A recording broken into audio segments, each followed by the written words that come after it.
첨단 과학기술로 범죄를 해결하는 과학수사의 세계를 살펴보는 시간입니다. 네, 오늘도 서울지방경찰청 과학수사계 김진수 현장감식요원 나오셨습니다. 안녕하세요. 네, 안녕하십니까. 네, 오늘은 또 어떤 과학수사 이야기 나눠볼까요?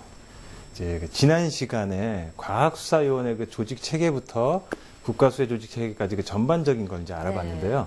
오늘은 지난 사건에 계속 이어서요.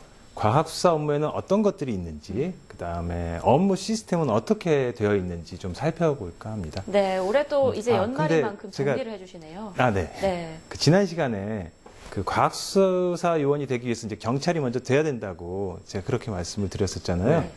근데 최근에는 이제 과학수사 요원도 일반인 특채를 이제 시작한다고 제가 이제 끝날 때쯤 말씀을 드렸는데 얼마 전에 일반인 대상으로 과학수사 요원 특채를 했고요. 해서 지금 한 10여 명이 특채가 돼서 한 10개월의 교육을 지금 받고 있습니다. 앞으로 관심 있는 분들은 다음번 때 그때를 위해서 좀 준비를 하시는 것도 괜찮을 것 같아요. 좋은 정보까지 주셨어요. 네, 그렇죠. 지난 시간에 과학수사 요원을 꿈꾸는 청소년들에게 도움이 될 만한 그런 이야기를 나눠봤는데 오늘은 이 과학수사 업무에 대해서 더욱더 자세하게 알 수 있을 것 같습니다. 이 업무 어떤 것들이 있을까요? 이제 그 과학수사 업무는 경찰청, 그다음에 지방청, 그다음에 경찰서 이렇게 단위로 이제 조금 다릅니다. 성격이나 뭐 내용, 규모에 따라 이제 구분을 할 수 있는데요. 우선 경찰청 과학수사센터의 경우를 살펴보면요. 기획, 예산 등의 업무, 그다음에 각종 시스템을 관리, 운영합니다. 감정 업무도 주 업무로 하고 있는데요. 뭐 지문, 족적 등 현장 채취한 증거물의 감정도 직접 하고 있습니다. 그리고 한번 소개해드렸던 그 채취견이라는 게 있는데 그거 운영도 과학수사센터에서 이제 집중적으로 하고 있고요. 과학수사위원회 교육, 복지에 관한 업무도 모두 경찰청 과학수사센터에서 하고 있습니다. 그 다음에 지방청의 업무를 살펴보면 제가 이제 서울지방청에서 근무를 하니까 서울청의 경우를 이제 살펴보면 크게 뭐 관리팀, 행동과학팀, 화재감식팀, 검시팀, 현장 감식팀으로 구분을 할 수 있습니다. 네. 자, 그러면 지금 말씀해주신 서울청의 근무 그 팀들에 대해서 지금 얼핏 말씀을 해주셨는데 일하고 계신 이 서울지방청의 업무에는 구체적으로 어떤 게 있는지 좀 더 상세하게 말씀해 주시죠. 일단 지방청 업무를 좀 구체적으로 살펴보면 관리팀은 뭐 전산조회, 시스템 관리, 장비 관리, 뭐 인적 관리 등의 업무를 하고 있고요. 행동과학팀은 뭐 피의자의 심리 분석, 신문 전략 수립, 뭐 진술 분석, 위기 상황 시에 협상 활동 등의 업무를 합니다. 뭐 예를 들어 드리면 뭐 자살 기도자나 인질 범죄 발생 시에 대상자의 뭐 대화나 요구 사항 등을 분석을 해서 담당 경찰관에게 이제 대처 방법을 제시하거나 직접 대화를 시도해서 문제를 해결하기도 하고요. 또 피의자가 이제 혐의를 부인하거나 기억 상실을 뭐 주장하는 경우가 있는데 이럴 때 이제 진실성 여부를 판단하는 것도 행동과학팀의 업무입니다. 그리고 화재감식팀의 경우를 보면 화재 현장 및 폭파 현장 감식을 주로 하고 있고요. 검시팀은 현장 검시 외에도 뭐 의료 차트 분석이나 해석이나 구속 피의자 뭐 DNA 관리 등을 하고 있습니다.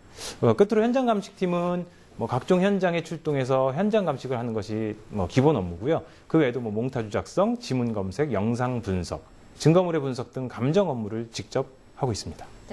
지난주에 국립과학수사연구소 말씀을 해주셨는데 이곳과 또 경찰과학수사 업무는 어떻게 다를까요? 네, 조금 이제 다른데 가장 큰 틀로 살펴보면 과학수사위원이 현장 감식을 해서 이제 증거물을 채취하거든요. 그러면 그걸 국가수에 의뢰를 하면 국가수에서는 감정을 해서 회신해주는 그 시스템이 가장 큰 시스템이고요. 근데 모든 것이 다 이렇게 이루어지는 것은 아닙니다. 업무 분야에 따라 조금씩 다른데요. 예를 들어서 지문과 족족의 경우는 과학수사위원이 현장에서 채취를 한 후에 직접 검색을 하는 경우도 있고요. 뭐 지문 상태가 좋지 않은 경우는 서울청이나 경찰청 과학수사센터 그 감정팀에 의뢰를 합니다. 뭐 몽타주 작성이나 거짓말 검사와 같이 경찰서에서 그 거짓말 검사가 아니라 이제 경찰서에서 직접 처리하는 업무가 있는 반면에 경찰들이 DNA나 미세 증거물 등 몇 개의 분야는 국가수에서만 감정을 전담하고 있습니다. 네, 이렇게 말씀하신 것처럼 각각 분야가 좀 잘 나눠져 있는 것 같은데요. 서로 어떻게 협력하는지도 좀 궁금해요. 과학수사 좀 전반적인 과정을 설명해 주실 수 있을까요? 과정이 이제 하나의 사건을 이제 예를 들어서 설명을 쭉 드리면 좀 쉬울 겁니다. 지금 이제 방송국에 만약에 절도 사건이 발생을 해서 경찰에 이제 신고를 하면 가장 먼저 지구대 직원이 출동을 하겠죠. 그래서 초동 조치를 합니다. 그럼 이제 초동 조치를 하고 현장을 보존하고 있으면 보존하고 사건 관계자, 즉 뭐 피해자나 피해품, 사건 발생 일, 시, 그다음에 용의자의 유무 등을 파악을 합니다. 그러다 이제 담당 형사하고 과학수사요원이 도착을 하면 이제 그 전에 모든 사건 정보를 인계를 하고요. 담당 형사는 뭐 탐문 수사 등을 시작을 하고 사건 현장은 과학수사요원이 통제를 해서 현장 감식을 실시하게 됩니다. 이후에 과학수사요원은 현장 감식을 통해서 지문 족적, DNA, 미세 증거물, 그리고 뭐 주변의 CCTV 같은 증거물들을 이제 확보를 하게 되고요. 네. 우선 채취한 지문과 족적은 해당 경찰서 또는 지방청 과학수사계에서 직접 검색을 합니다. 만약 상태가 좋지 않은 지문 같은 경우는 경찰청 과학수사센터 그 증거분석계에 이제 의뢰를 해서 처리를 하고요. 그 다음 현장에서 채취한 뭐 DNA나 미세 증거물은 현장에서 채취할 때부터 국가수에 전달되는 순간까지 안전하게 그리고 객관성을 최대한 확보한 상태로 감정을 보냅니다. 그 후에 감정 결과를 회신받게 되는 거고요. 이렇게 과학수사요원이 현장에서 채취한 증거물의 감정 결과가 이제 국가수를 통해서 나오면 담당 형사는 수사한 내용과 증거물의 감정 결과를 맞춰 나가는 거죠. 현장에서 지문이나 DNA를 통해서 어떤 인물이 특정되었다고 해서 그 사람이 무조건 범인인 것은 아니죠. 그때부터 이제 담당 형사가 그걸 풀어나가는 게 몫이고요.